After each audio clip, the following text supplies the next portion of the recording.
الحمد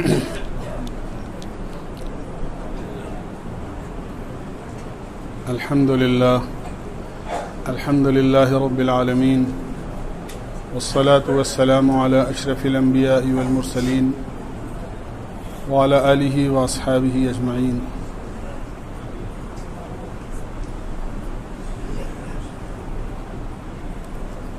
دوستو بزرگو،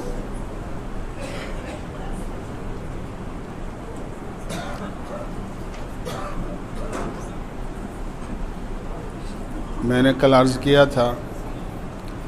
قرآن کریم میں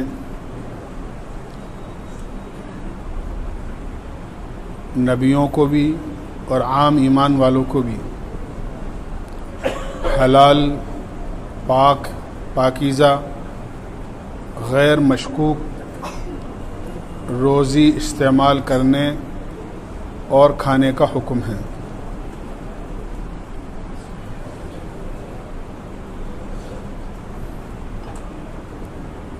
ناپاک، حرام، مشکوک، جس میں شک ہو کہ پتہ نہیں حلال ہے کہ حرام ہے، جائز ہے کہ ناجائز ہے، ایسی روزی استعمال کرنے سے یا ایسا طریقہ اختیار کرنے سے جس سے آدمی کی روزی مشکوک ہو جائے اور شک میں پڑ جائے، قرآن و حدیث میں اس سے منع کیا گیا ہے اور روکا گیا ہے۔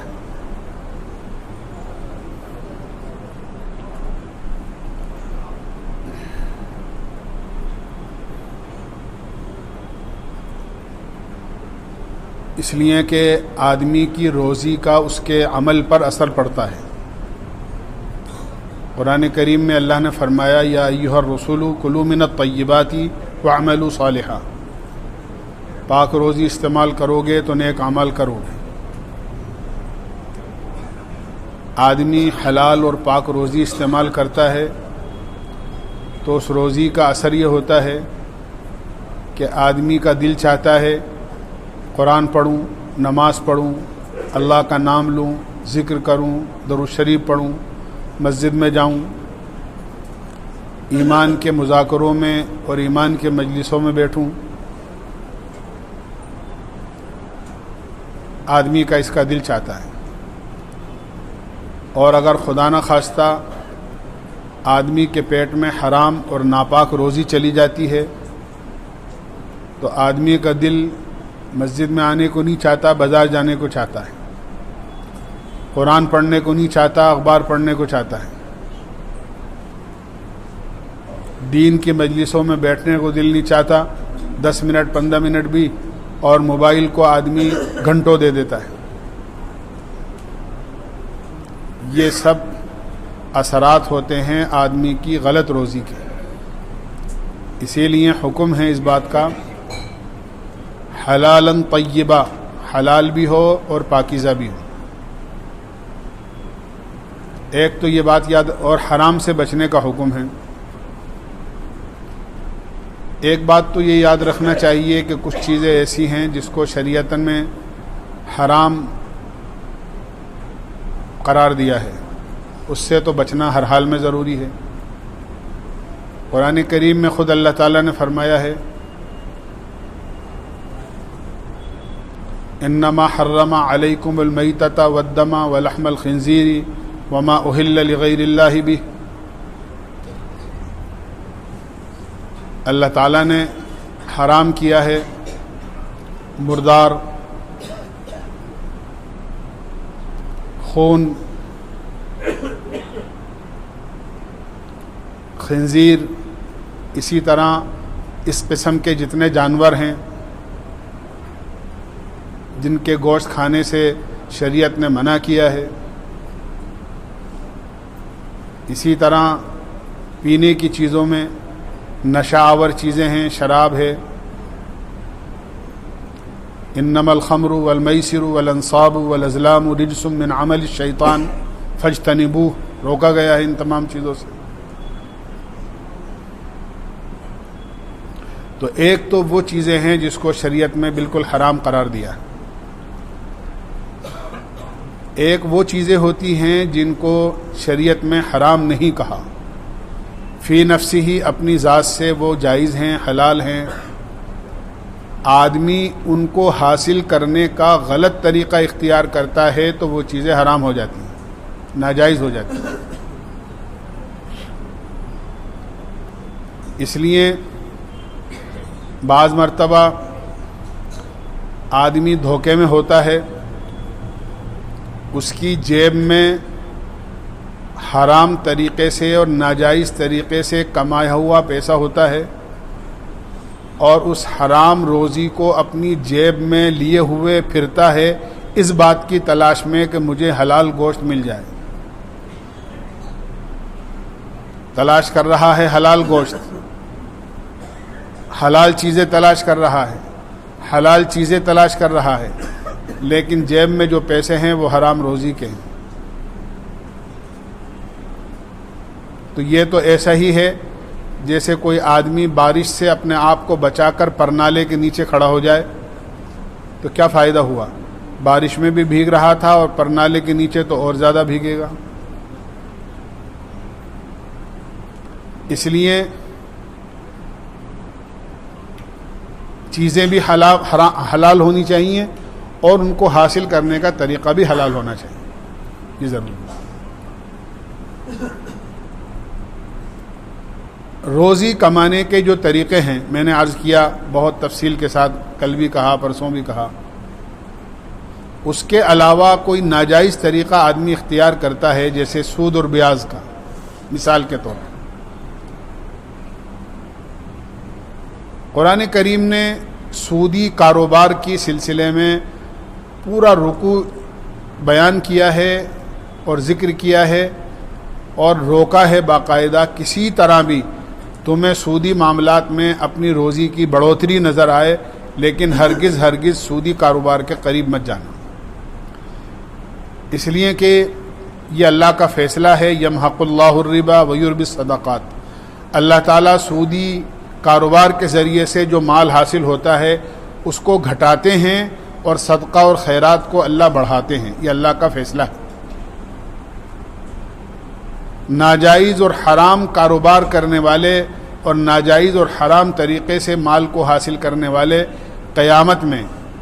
اللہ کے سامنے اس طرح حاضر ہوں گے، لا یقومون الا کما یقوم الذی یتخبطہ الشیطان من المس، جیسے کسی آدمی کے جن پیچھے لگ جاتا ہے، آسیب کا اثر ہو جاتا ہے، ہم کہتے ہیں اس کے اوپر کی کوئی ہوا ہو گئی اور وہ آدمی اپنے آپے میں نہیں رہتا، بالکل اس طرح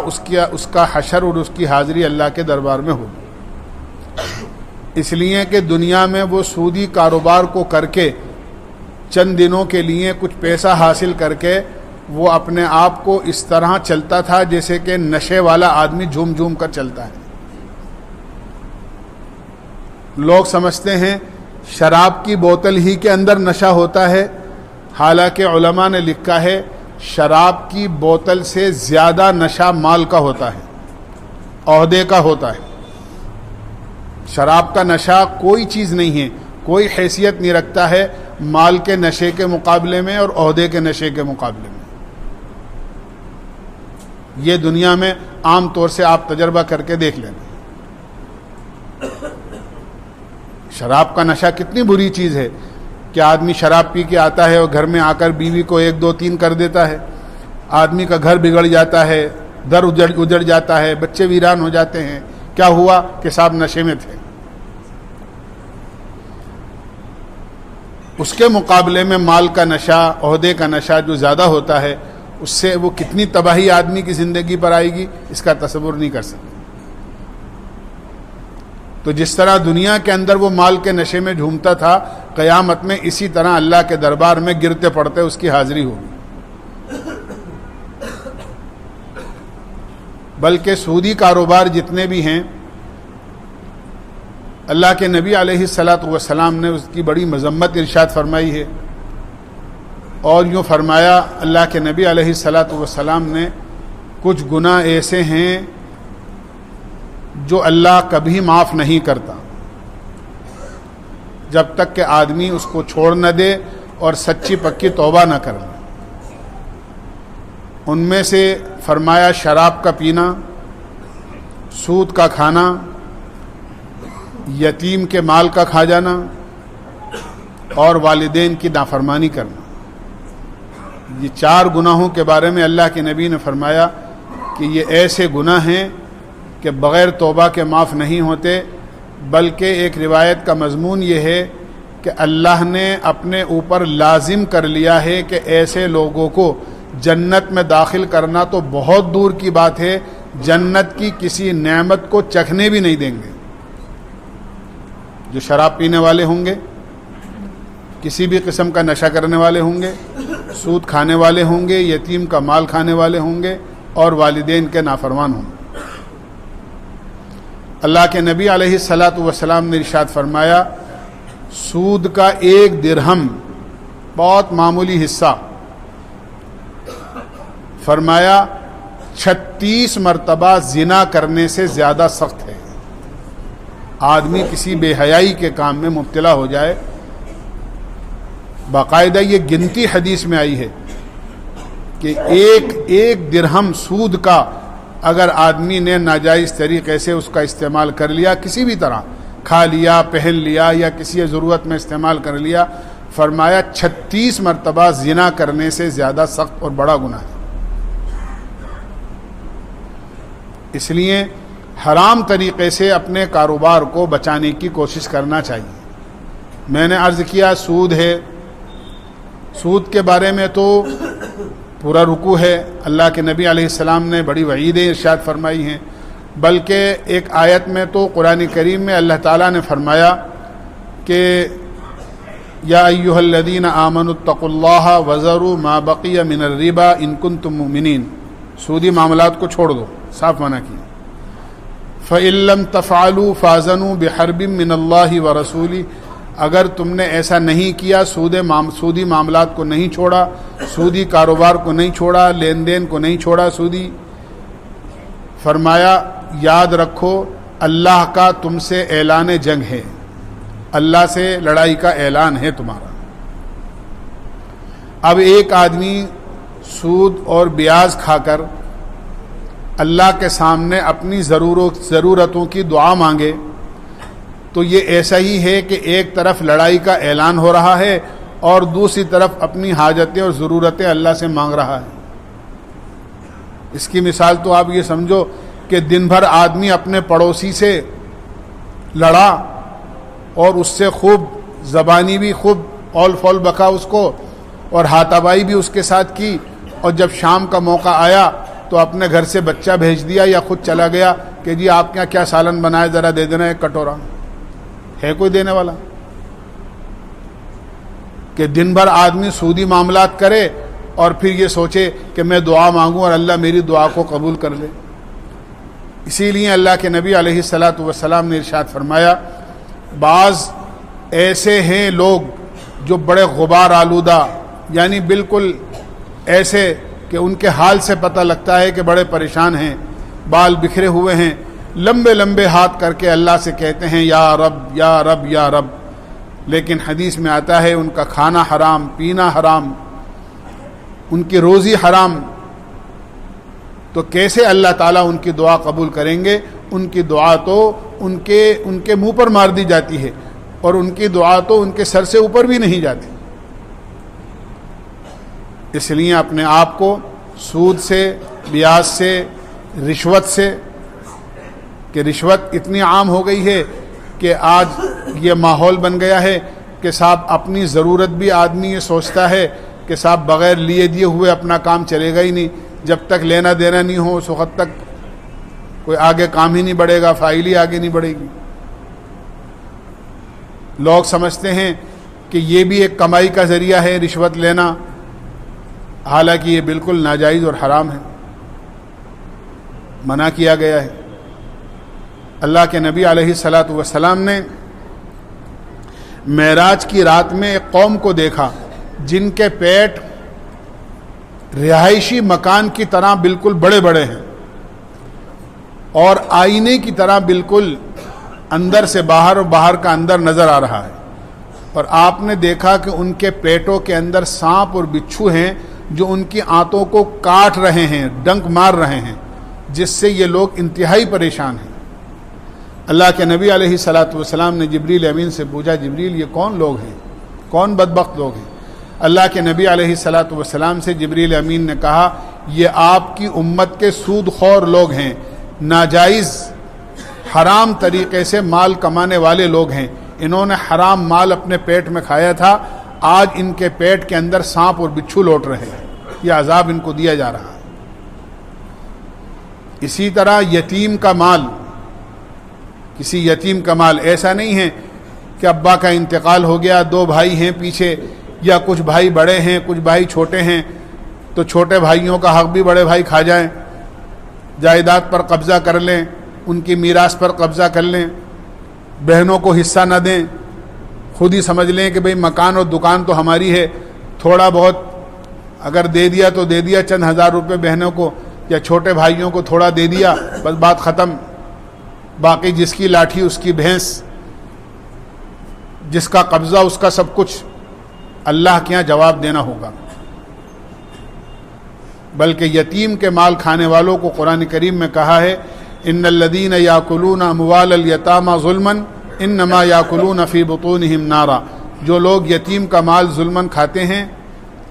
سمجھ لو کہ وہ اپنے پیٹوں کے اندر آگ کھا رہے ہیں، وہ کوئی چیز نہیں کھا رہے بلکہ اپنے پیٹوں کے اندر آگ کھا رہے ہیں۔ پتہ یہ چلا کہ ان کے پیٹوں میں قیامت میں آگ لگائی جائے گی، ان کو آگ کا عذاب دیا جائے گا۔ اس لیے اپنی روزی کو اللہ نے، میں نے عرض کیا تھا، مقدر میں لکھ دی ہے، روزی جو طے ہے وہ مل کر رہے گی۔ ہر جمعے کو خطبے میں ایک جملہ پڑھا جاتا ہے، الا وان نفسا لن تموت حتی تستکمل رزقہا، آدمی کو اس وقت تک موت نہیں آ سکتی جب تک کہ اپنی روزی کا لکھا ہوا ایک ایک دانہ اس تک نہیں پہنچ جائے، اور اپنی روزی کا ایک ایک دانہ مکمل نہ کر دے۔ آدمی کی زندگی، بعض علماء نے فرمایا ہے، روزی کے بقدر ہوتی ہے،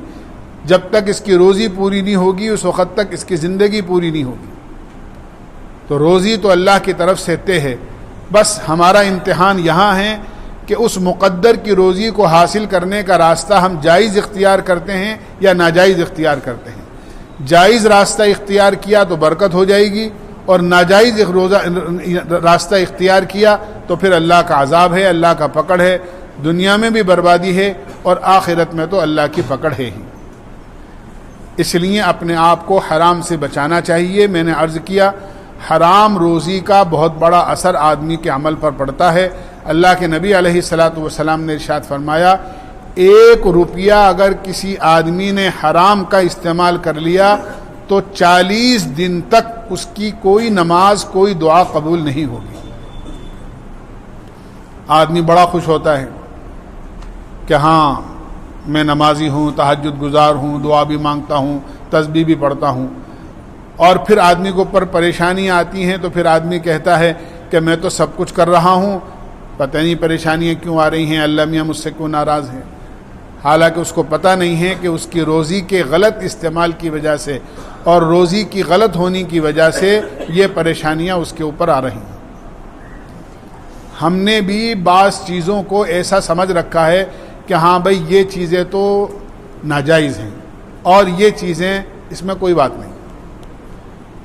اللہ نہ کرے کوئی آدمی ابھی شراب پی کر مسجد میں آ جائے اور صف میں کھڑا ہو جائے